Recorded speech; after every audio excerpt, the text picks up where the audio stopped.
ಮಾಜಿ ಶಾಸಕ Mohiuddin ಸೋದರನ missing secret ನೆನ್ನೆ ಇಡೀ ದಿನ ಹುಡುಕಿದ್ರು ಸಹ ಮುಮ್ತಾಜ್ ಸುಳಿವು ಸಿಕ್ಕಿಲ್ಲ. ಎಲ್ಲಿ ಹೋದ್ರು ಹಾಗಾದ್ರೆ? ನೆನ್ನೆ ಇಡೀ ಹುಡುಕಿದ್ದಾರೆ, ಆದ್ರೂ ಸಹ ಮುಮ್ತಾಜ್ ಸುಳಿವು ಸಿಕ್ಕಿಲ್ಲ. ಇವತ್ತು ಮತ್ತೆ ನದಿಯಲ್ಲಿ ಶೋಧವನ್ನ ಆರಂಭಿಸಲಾಗಿದೆ ತಂಡದಿಂದ. ಕೂಳೂರು ಸೇತುವೆ ಮೇಲಿಂದ ನದಿಗೆ ಹಾರಿರುವ ಶಂಕೆ ಇದೆ. ಹಾಗಾಗಿ ನಿನ್ನೆ ಇಡೀ ನದಿಯಲ್ಲಿ ಹುಡುಕಾಟವನ್ನ ಮಾಡಲಾಯಿತು. ಆದ್ರೆ ನಿನ್ನೆ ಇಡೀ ಸಿಕ್ಕಿಲ್ಲ, ಒಂದೇ ಒಂದು ಸುಳಿವು ಸಿಕ್ಕಿಲ್ಲ. ಕೂಳೂರು ಸೇತುವೆ ಮೇಲಿಂದ ನದಿಗೆ ಹಾರಿರುವ ಶಂಕೆ ಇದೆ. ನೇವಿ ಮುಳುಗು ತಜ್ಞರ ಸಹಾಯವನ್ನ ಕೋರಲಾಗಿದೆ ಮೊಹಿದ್ದೀನ್ ಬಾವಾ ಅವರಿಂದ.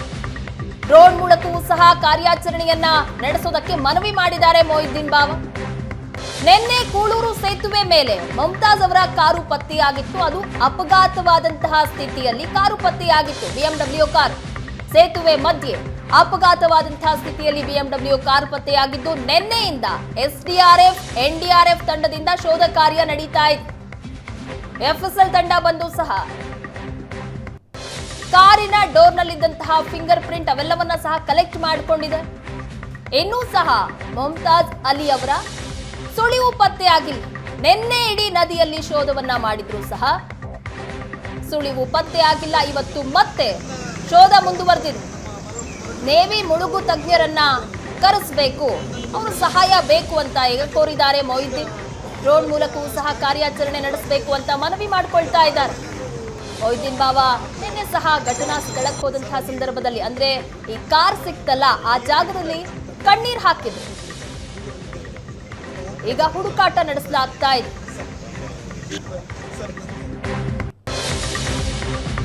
ಹಾಗಾದ್ರೆ ಹನಿ ಟ್ರ್ಯಾಪ್ಗೆ ಬಲಿಯಾದ್ರ ಮೊಹಿದ್ದೀನ್ ಸೋದರ. ಮಹಿಳೆಯನ್ನ ಮುಂದಿಟ್ಟು 2 ಕೋಟಿ ರೂಪಾಯಿಗೆ ಬೇಡಿಕೆ ಇಡಲಾಗಿತ್ತ.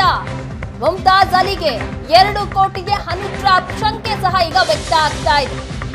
ಸೂರತ್ಕಲ್ನ ಮಹಿಳೆ ಮುಂದಿಟ್ಟು 4ರಿಂದ ಹನಿ ಟ್ರ್ಯಾಪ್, ವಿಡಿಯೋ ಮೆಸೇಜ್ ಮೂಲಕ ನಿರಂತರವಾಗಿ ಬ್ಲಾಕ್ ಮೇಲ್ ಮಾಡಲಾಗ್ತಾ ಇತ್ತ. ಹಾಗಾದ್ರೆ ಮುಮ್ತಾಜ್ ಅಲಿ 2 ಕೋಟಿ ಜೊತೆಗೆ ಮುಮ್ತಾಜ್ ವರ್ಚಸ್ಸಿಗೆ ಧಕ್ಕೆ ತರುವುದಕ್ಕೆ ಯತ್ನ ನಡೆದಿತ್ತು. ಪ್ರತಿಷ್ಠಿತ ಮುಸ್ಲಿಂ ಕುಟುಂಬದ ಸದಸ್ಯರಾಗಿದ್ದಾರೆ ಮುಮ್ತಾಜ್ ಅಲಿ. ಜೊತೆಗೆ ಧಾರ್ಮಿಕವಾಗಿ ಪ್ರಭಾವ ಬೆಳೆಸಿಕೊಂಡಿರುವಂತವರು ಇವರು. ಧಾರ್ಮಿಕ ಸಂಸ್ಥೆಗಳು ಮಸೀದಿ ಕಮಿಟಿಯಲ್ಲಿದ್ದಾರೆ ಮುಮ್ತಾಜ್ ಮರ್ಯಾದೆ ಹರಾಜು ಹಾಕೋದಕ್ಕೆ ಹನಿ ಟ್ರ್ಯಾಪ್ ಅಸ್ತ್ರವನ್ನು ಯಾರಾದ್ರೂ ಬಳಸ್ಕೊಂಡಿದ್ರ? ಮರ್ಯಾದೆ ಗಂಜಿ ಪ್ರಾಣ ಬಿಟ್ಟರ ಮುಮ್ತಾಜ್ ಅಲಿ? ಈ ಎಲ್ಲ ಪ್ರಶ್ನೆಗಳಿಗೆ ಈಗ ಕಾರಣ ಆಗ್ತಾ ಇದೆ. ಯಾಕಂದ್ರೆ ಇನ್ನೂ ಸಹ ನಾಪತ್ತೆಯಾದಂತಹ ಮುಮ್ತಾಜ್ ಅಲಿ ಪತ್ತೆ ಆಗಿಲ್ಲ. ಮುಮ್ತಾಜ್ ಜೊತೆ ವೈಯಕ್ತಿಕ ದ್ವೇಷ ಹೊಂದಿದ್ದ 4ರಿಂದ ಕೃತ್ಯ ನಡೆದಿರುವಂತಹ ಶಂಕೆ ವ್ಯಕ್ತ ಆಗ್ತಾ ಇದೆ. ಹಲವು ಶಂಕಿತರನ್ನ ಈಗಾಗಲೇ ವಶಕ್ಕೆ ಪಡೆದು ಪೊಲೀಸರು ವಿಚಾರಣೆ ನಡೆಸಿದ್ದಾರೆ. ಮಹಿಳೆಯ ನಂಬರ್ ಪತ್ತೆಯಾಗಿದ್ದು ಕೇರಳಕ್ಕೆ ಪರಾರಿಯಾಗಿರೋ ಶಂಕೆ ವ್ಯಕ್ತ ಆಗಿದೆ. ಪೊಲೀಸರಿಗೆ ಸವಾಲಾಗಿದೆ. ಮುಮ್ತಾಜ್ ಅಲಿ ಅವರ ನಾಪತ್ತೆ ಪ್ರಕರಣ ನಿರಂತರವಾಗಿ ಹುಡುಕಾಟ ನಡೆಸ್ತಾನೆ ಇದ್ದಾರೆ. ಆದ್ರೆ ಮುಮ್ತಾಜ್ ಅಲಿ ಮಾತ್ರ ಪತ್ತೆ ಆಗಿಲ್ಲ. ಸಾಕಷ್ಟು ಅನುಮಾನಗಳಿಗೆ ಕಾರಣ ಆಗ್ತಾ ಇದೆ. ಇವರು ನಾಪತ್ತೆಯಾಗಿರೋದು ಹನಿ ಟ್ರ್ಯಾಪ್ಗೆ ಏನಾದ್ರೂ ಬಲಿಯಾದ್ರ ಅನ್ನುವಂತಹ ಶಂಕೆ ವ್ಯಕ್ತ ಆಗ್ತಾ ಇದೆ. ಹಲವು ಶಂಕಿತರನ್ನ ವಶಕ್ಕೆ ಪಡೆದು ಈಗಾಗಲೇ ವಿಚಾರಣೆ ನಡೆಸಿದ್ದಾರೆ. ಸೋದರನನ್ನ ನೆನೆದು ಮಾಜಿ ಶಾಸಕ ಮೊಹಿದ್ದೀನ್ ಬಾವಾ ಕಣ್ಣೀರಿಟ್ಟಿದ್ದಾರೆ. ಮುಮ್ತಾಜ್ಗೆ ಬ್ಲಾಕ್ ಮೇಲ್ ಮಾಡಿದ್ದಕ್ಕೆ ಆತ್ಮಹತ್ಯೆ. ಮಾಜಿ ಶಾಸಕ ಮೊಹಿದ್ದೀನ್ ಬಾವಾ ಸ್ಫೋಟಕವಾದಂತಹ ಹೇಳಿಕೆ ಕೊಟ್ಟಿದ್ದಾರೆ. ನಿನ್ನೆ ನನ್ನ ಸೋದರ ಮುಮ್ತಾಜ್ ಅಲಿ ನದಿಗೆ ಹಾರಿದ್ದಾರೆ. ಕೆಲವು ಸಹಿಸದ ಶಕ್ತಿಗಳ ಕುತಂತ್ರಕ್ಕೆ ಮುಮ್ತಾಜ್ ಬಲಿಯಾಗಿದ್ದಾನೆ. ಮುಮ್ತಾಜ್ ಸ್ಥಿತಿಗೆ ಕಾರಣರಾದವರಿಗೆ ತಕ್ಕ ಶಿಕ್ಷೆ ಆಗ್ಲಿ ಅಂತ ಈ ರೀತಿ ಕಣ್ಣೀರು ಹಾಕಿದ್ದಾರೆ.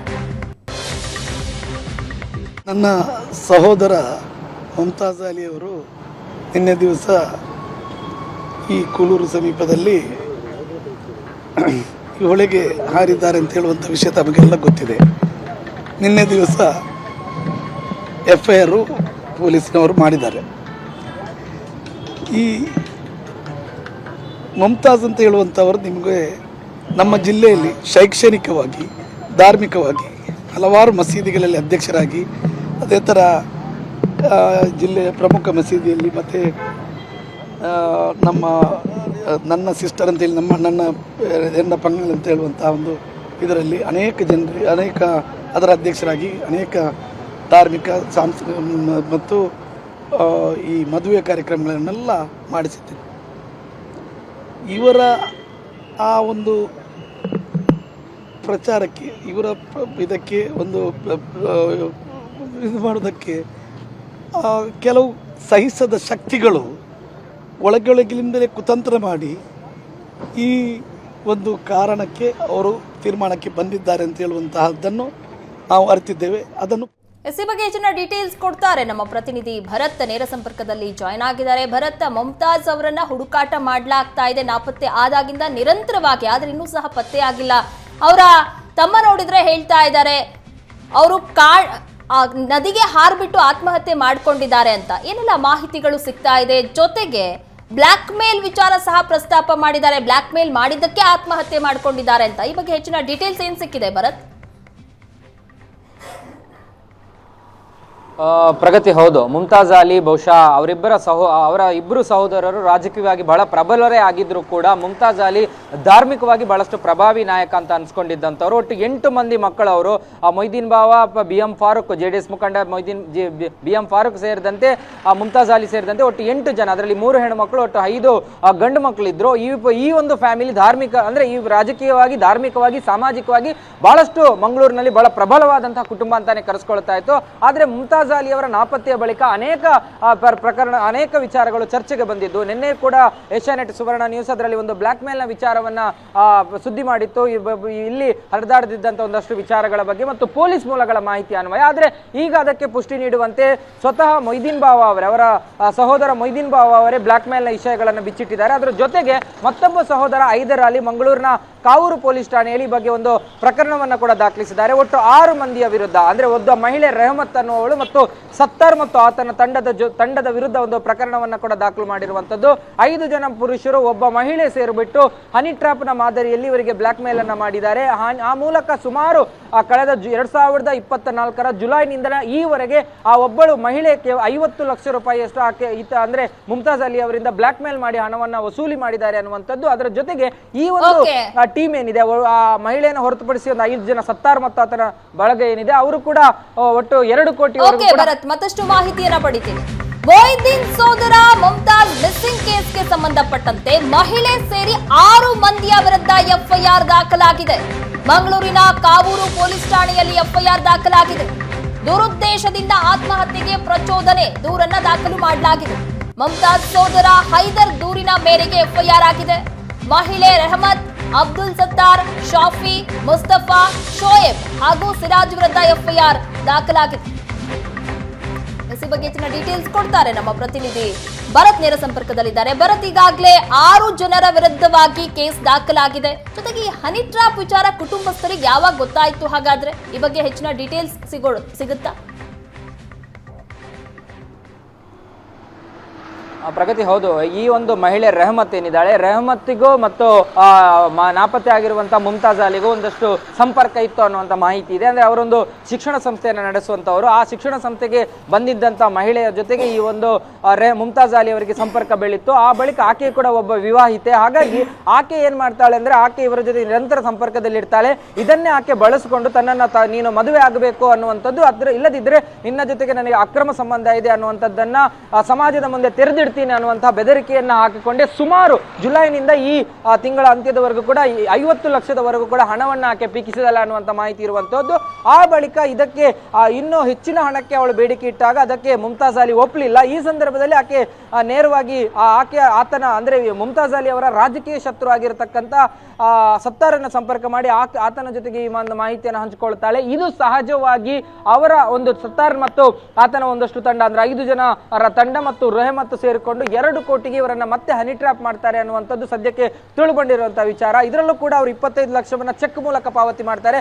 ಆದ್ರೂ ಕೂಡ ಇನ್ನೂ ಹೆಚ್ಚಿನ ಹಣಕ್ಕಾಗಿ ಅವರು ಬೇಡಿಕೆಯನ್ನು ಇಟ್ಟಾಗ ಸಹಜವಾಗಿ ಅವರು ಅದನ್ನ ಕೊಡ್ಲಿಕ್ಕೆ ನಿರಾಕರಣೆ ಮಾಡುವಂತ ಸಂದರ್ಭದಲ್ಲಿ ಅವರ ಕುಟುಂಬಕ್ಕೆ ಈ ಒಂದು ಮಾಹಿತಿಯನ್ನ, ಮುಮ್ತಾಜ್ ಅಲಿ ಅವರ ಕುಟುಂಬಕ್ಕೆ ಈ ಮಾಹಿತಿಯನ್ನ ತಲುಪಿಸುವಂತ ಕೆಲಸವನ್ನ ಈ ತಂಡ ಮಾಡುವಂತದ್ದು.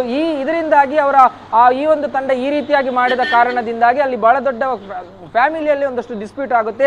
ಕುಟುಂಬದ ಮಧ್ಯೆ ಆಂತರಿಕ ಕಲಹಗಳು ಏರ್ಪಡುವಂಥದ್ದು.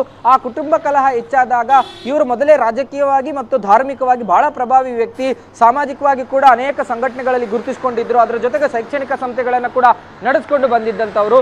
ಈ ಕಾರಣದಿಂದಾಗಿ ಮರ್ಯಾದೆಗೆ ಅಂಜಿ ಅವತ್ತು ರಾತ್ರಿ ಅವರ ಒಂದು ವಾಯ್ಸ್ ಮೆಸೇಜ್ ಅನ್ನು ಹಾಕ್ತಾರೆ. ಆ ವಾಯ್ಸ್ ಮೆಸೇಜ್ ನಲ್ಲಿ ಒಂದಷ್ಟು ಜನರ ಹೆಸರನ್ನ ಉಲ್ಲೇಖಿಸಿದ್ದಾರೆ ಅನ್ನುವಂಥ ಮಾಹಿತಿ ಇದೆ. ಅಲ್ಲಿಂದ ನೇರವಾಗಿ ಅವರು ಮಂಗಳೂರಿನ ಕೂಳೂರು ಬ್ರಿಡ್ಜ್ಗೆ ಬಂದು ಅಲ್ಲಿಂದ ನದಿಗೆ ಹಾರಿರುವಂತಹ ಅನುಮಾನಗಳು ಬಹಳಷ್ಟು ದಟ್ಟವಾಗಿರುವಂಥದ್ದು. ಈಗಾಗಲೇ 90% ಅವರು ನದಿಗೆ ಹಾರಿದ್ದಾರೆ, ಆತ್ಮಹತ್ಯೆ ಮಾಡ್ಕೊಂಡಿದ್ದಾರೆ ಅನ್ನುವಂಥದ್ದನ್ನು ಸ್ವತಃ ಅವರ ಸಹೋದರ ಮೊಯ್ದೀನ್ ಬಾವ ಅವರೇ ಒಪ್ಕೊಂಡಿರುವಂಥದ್ದು. ಹಾಗಾಗಿ ಕಳೆದ 24 ಗಂಟೆ ಕಳೀತು. 24 ಗಂಟೆಯಿಂದ ನಿರಂತರವಾಗಿ ಅಲ್ಲಿ ಹುಡುಕಾಟ ಆಗ್ತಾ ಇದೆ.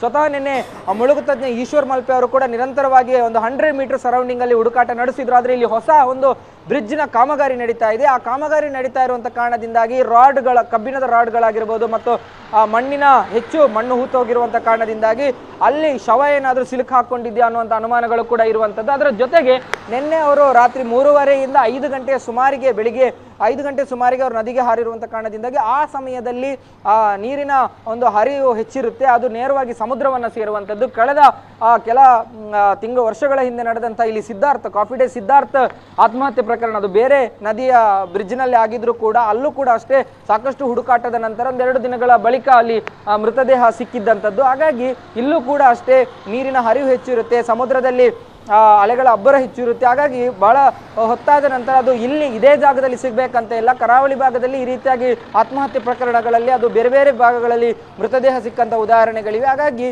ಆ ಸಮುದ್ರದ ಯಾವುದಾದ್ರೂ ತಟಗಳಲ್ಲಿ, ಅದು ಮಂಜೇಶ್ವರ, ಉಳ್ಳಾಳ, ಸೋಮೇಶ್ವರ ಅಥವಾ ಬೇರೆ ಯಾವುದಾದ್ರೂ ಭಾಗಗಳಲ್ಲಿ ಮೃತದೇಹ ಸಿಕ್ಕಂಥ ಉದಾಹರಣೆಗಳಿವೆ. ಹಾಗಾಗಿ ಹುಡುಕಾಟವನ್ನು ನಿಲ್ಲಿಸಲಿಕ್ಕೆ ಸಾಧ್ಯ ಆಗೋದಿಲ್ಲ. 24 ಗಂಟೆಗಳಿಂದ ನಿರಂತರ ಹುಡುಕಾಟ ಆಗ್ತಾ ಇದೆ. ಇವತ್ತು ಕೂಡ ಬೆಳಗ್ಗಿನಿಂದ ಮತ್ತೆ ಒಂದಷ್ಟು ಮುಳುಗು ತಜ್ಞರು ಮತ್ತು ಬೇರೆ ಬೇರೆ ತಂತ್ರಜ್ಞಾನಗಳನ್ನು ಬಳಸಿ SDRF, NDRFನ ತಂಡ ನಿರಂತರವಾಗಿ ಹುಡುಕಾಟ ನಡೆಸ್ತಾ ಇದೆ. ಹಾಗಾಗಿ ಮೃತದೇಹ ಸಿಕ್ಕರೆ ಒಂದು ಕ್ಲಾರಿಟಿ ಸಿಗುತ್ತೆ. ಈಗಾಗಲೇ ಅವರ ಫ್ಯಾಮಿಲಿ ಹೇಳ್ತಾ ಇದ್ದಾರೆ, ಬಹಳ ಸ್ಪಷ್ಟವಾಗಿ ಹೇಳ್ತಾ ಇದ್ದಾರೆ, ಅವರು ಆತ್ಮಹತ್ಯೆಯನ್ನೇ ಮಾಡ್ಕೊಂಡಿದ್ದಾರೆ. ಅದರ ಹಿಂದೆ ಒಂದಷ್ಟು ಜನ ಇದ್ದಾರೆ, ರಾಜಕೀಯ ವಿರೋಧಿಗಳಿದ್ದಾರೆ, ಅವರನ್ನು ಧಾರ್ಮಿಕವಾಗಿ ಮಣಿಸಬೇಕು ಅನ್ನುವಂಥ ಒಂದಷ್ಟು ಜನರ ಷಡ್ಯಂತ್ರಗಳಿದೆ. ಯಾಕಂದ್ರೆ ಮುಮ್ತಾಜ್ ಅಲಿ ರಾಜಕೀಯವಾಗಿ ಅನ್ನೋದಕ್ಕಿಂತ ಹೆಚ್ಚಾಗಿ ಧಾರ್ಮಿಕವಾಗಿ, ಅವರಲ್ಲಿ ಮುಸ್ಲಿಮರ ಬಹಳ ಪ್ರಭಾವಿ ಧಾರ್ಮಿಕ ಮುಖಂಡರುಗಳ ನೀಲಿಗಣ್ಣಿನ ಹುಡುಗ ಅಂತಾನೆ ಮುಮ್ತಾಜ್ ಅಲಿಯನ್ನ ಈ ಭಾಗದಲ್ಲಿ ಕರೀತಾ ಇದ್ರು. ಯಾವುದೇ ಧಾರ್ಮಿಕ ಚಟುವಟಿಕೆಗಳಾಗಿರ್ಲಿ ಅಥವಾ ಬೇರೆ ಬೇರೆ ಚಟುವಟಿಕೆಗಳಾಗಿರ್ಲಿ ಅದರಲ್ಲಿ ಮುಮ್ತಾಜ್ ಅಲಿ ಬಹಳ ಮುಂದಕ್ಕೆ ಇರ್ತಾ ಇದ್ರು. ಅಲ್ಲಿ ಮೊಹಿದೀನ್ ಬಾವ ಅಥವಾ BM ಫಾರೂಕ್ ಇಬ್ಬರೂ ಕೂಡ ರಾಜಕೀಯವಾಗಿ ಪ್ರಭಾವಿಗಳೇ ಆಗಿದ್ರು. ಮುಮ್ತಾಜ್ ಅಲಿ ಮುಸ್ಲಿಂ ಸಮುದಾಯದ ಒಳಗೆ ಅವರು ಗಳಿಸಿಕೊಂಡಂತಹ ಪ್ರೀತಿ ಮತ್ತು ಅವರ ಪ್ರಸಿದ್ಧಿ ಬಹಳ ದೊಡ್ಡದಾಗಿತ್ತು. ಹಾಗಾಗಿ ಅದನ್ನ ಮುಗಿಸುವ ಹಿನ್ನೆಲೆಯಲ್ಲಿ ಈ ಒಂದು ಕೃತ್ಯವನ್ನ ಎಸಗಲಾಗಿದೆ ಅನ್ನುವಂತ ಆರೋಪಗಳನ್ನು ಕೂಡ ಮಾಡಲಾಗ್ತಾ ಇದೆ. ಓಕೆ, ಥ್ಯಾಂಕ್ ಯು ಭರತ್ ನಿಮ್ಮೆಲ್ಲ ಡೀಟೇಲ್ಸ್ಗಾಗಿ.